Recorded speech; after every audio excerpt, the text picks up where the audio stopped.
पाकिस्तानी हो जाएं होशियार, खबरदार, मुल्क तारीकी में डूब सकता है। बिजली की कीमत में 80% इजाफे की तैयारियां।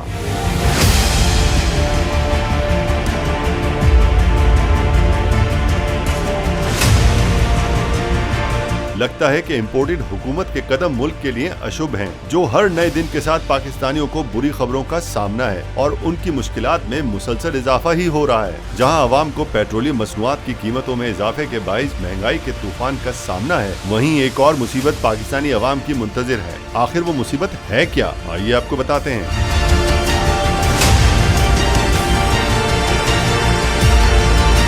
गैर मुल्की खबर रसां इदारे ने खबरदार किया है कि यूरोप का रूस से फ्यूल ना लेने का फैसला पाकिस्तान को तारीकियों में डुबो सकता है, जिसकी वजह से तरक्की पजीर मार्केटों को LNG की फरहमी में कमी वाक़ हुई है। तफसीलात के मुताबिक यूरोप के रूस से फ्यूल ना लेने के फैसले से पाकिस्तान बराह रास्त मुतासिर होगा और तारीकी में डूब सकता है। रिपोर्ट में कहा गया है कि पाकिस्तान ने इटली और कतर के सप्लायर्स के साथ LNG के तवील मुद्दती मुआहदे किए हैं ताकि बढ़ती कीमतों से तहफ़्फ़ुज़ हासिल कर सके। ताहम मुतादिद सप्लायर्स के दिवालिया होने के बाद पाकिस्तान मुश्किलात से दूचार है। हालांकि हुकूमत पाकिस्तान ने स्पॉट मार्केट से $10 करोड़ के एवज एक LNG शिपमेंट हासिल की थी ताकि ईद के मौके पर ब्लैकआउट से बचा जा सके।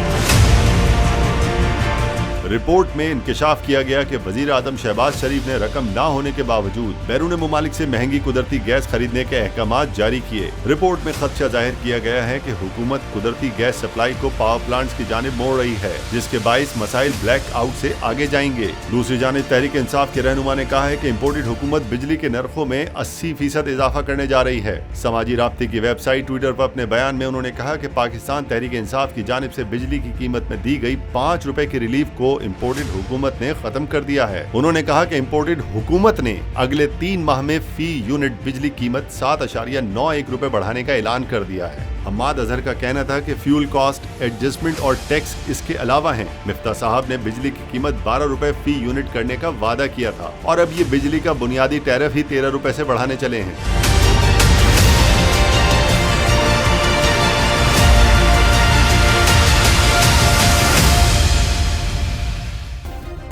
सब्सक्राइब करें और बेल दबाएं ताकि कोई खबर रह न जाए।